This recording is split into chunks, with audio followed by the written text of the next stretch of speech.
सीताराम बाबा। जय सीताराम, जय जय सीताराम। बाबा हम लोग विषय कहाँ पर थे? हम लोग भगवा पे थे, है ना? तो बहुत सारे समाज में भगवा को लेके टिप्पणियाँ करते हैं। जी।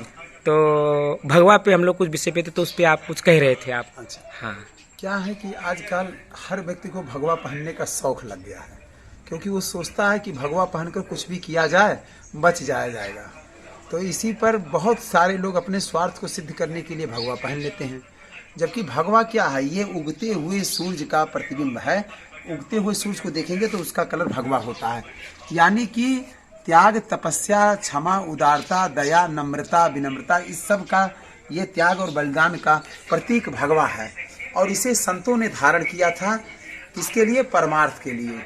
लेकिन आज इस भगवा को धारण करने वाले नेता भी हो गए, अभिनेता भी अपना गाना गाते हैं गलत सही, तो नेता भी हो गए, अभिनेता भी हो गए। और कुछ गृहस्थ भी अपना स्वार्थ सिद्ध करने के लिए, व्यापार चमकाने के लिए प्रतिष्ठानों पर भगवा पहन कर बैठते हैं कि मैं बहुत बड़ा साधु हूँ। लेकिन अब क्या कहा जाए, मैं ज़्यादा टिप्पणी नहीं करूँगा। लेकिन अब देखिए, मैं एक दिन थाने से निकल रहा था, थाने से निकल रहे थे शायद मीट वाला दरखास्त देकर, और उसी समय जो है हमारे एक झरुआ के मतलब मित्र ही हैं, काफ़ी खास तो घनिष्ठता नहीं है लेकिन पहचान है, मिलते रहते हैं। तो एक योगेंद्र जायसवाल जी हैं। तो वो जब मिले तो हमने तो मित्रता के कारण लाइव कैमरा उनके तरफ लगाया, तो वो तुरंत कैमरे को हटा कर कहे नहीं नहीं नहीं नहीं नहीं नहीं नहीं नहीं। अरे हमके क्या हुआ? क्या बिजली गिर गई? कहे नहीं नहीं नहीं, मैं सामने नहीं आना चाहता हूँ। अरे भगवा पहनते हो और उसके बाद लाइव आने से, जनता के सामने आने से डरते हो, तो भगवा क्यों पहनते हो? मत पहनो भगवा। अरे भगवा वाला जनता के सामने नहीं आएगा तो चूड़ियां पहनने वाला जाएगा। चूड़ी पहनने वाले तो पर्दे के पीछे। तो आपका कहने का मतलब वो ढोकर काश के उसमें आते हैं, श्रेणी में आते हैं। मैं ढोकर, अगर मुझे लोग ढोकर कह सकते हैं तो फिर वो भी हो सकते हैं, लेकिन मैं नहीं कह रहा हूँ कि ढोकर कस। लेकिन मुझे ये नहीं समझ में आया कि वह व्यक्ति जो ऊपर से नीचे तक भगवा पहनते हैं, और बहुत मैं देखता हूँ कुछ सोशल एक्टिविटी उनकी कम होती है, लोगों की खिंचाई ज्यादा करते नजर आते हैं।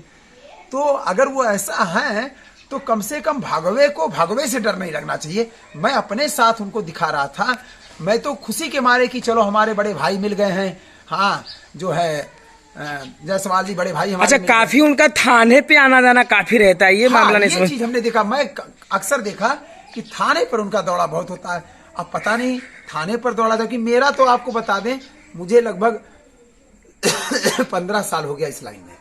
2008 से मैं परमानेंट हूँ, क्योंकि मेरी 3 में पढ़ाई पूरी हुई, उसके बाद कुछ पिताजी के साथ था व्यापार, फिर उसके बाद लाइन अपना भगवान की कृपा से बदल गया। लेकिन मैं ये देखता हूँ कि ज़्यादातर उनका इधर, मैं अपने केस को लेकर जब भी थाने आया तो उनको मैं पाया, यानी कि ज़्यादातर उनका आना थाने पर हुआ। अब क्या कारण है कि वो किसी को पेश करते हैं, क्या करते हैं पता नहीं, लेकिन उन्हें एक भगवे से डर लगा, वो भी लाइव आने पर। ये मेरे समझ में नहीं आया। तो मुझे लगा ऐसा कि हो सकता है भाई मैं कुछ हिंदुत्व की बात करता हूँ, कुछ उग्रता दिखाता हूँ, क्योंकि उग्रता मेरे खून में नहीं, मेरे महाकाल में है। जब उनकी मर्जी होती है तो मैं उग्र हो जाता हूँ। मैं इतना शांत हूँ कि आप सोच नहीं सकते हैं। विधायक जी के बहुत चहेते हैं, लेकिन जिनका आपने नाम लिया है। कौन?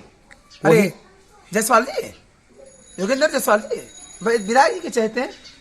अब होंगे भैया विधायक जी के चहेते हैं, अब हो भी सकते हैं। अरे देखिए, हम बता दें, इस समय जायसवाल जी तो शायद किसी इलेक्शन में दौड़े में हैं। हम तो यही सुन रहे हैं कि भाई अब पता नहीं वो विधायक ही लड़ेंगे कि सांसद ही लड़ेंगे कि चेयरमैन ही लड़ेंगे, लेकिन वो मैदान में दौड़े पर हैं।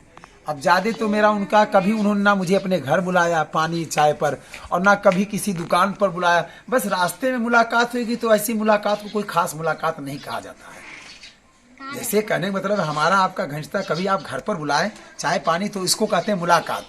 अब चलते रास्ते मुलाकात हो गई कहीं पर। अच्छा, उनके भाई प्रधान है, सुनने में आया कि उनके भाई का उनका ही नहीं जमता है। हाँ, ये खुद वो अपने मुख से कहे कि हिंदुत्व के लिए परिवार छूट गया, बच्चा छूट गया, भाई छूट गया, ऐसा मतलब वो कहे हैं। तो हम कहे देखो, जब समाज के लिए आप चलोगे तो अपना तो देखिए, राजा रामचंद्र जी ने अपनी पत्नी को छोड़ा, सीता माता को छोड़ा, क्यों? समाज के लिए, क्योंकि उन्हें राजधर्म निभाना था। राजा रामचंद्र जी बुरे नहीं थे, वो कहे कि पहले राजधर्म है तब पति धर्म है। और राजधर्म को निभाने के लिए उन्होंने जनक नंदिनी सीता माता को जो है वो वन में छोड़े। अगर राजधर्म नहीं निभाते तो राजधर्म का पाप लगता उनको, क्योंकि वो राजा थे। तो इसलिए होती रहती हैं बातें।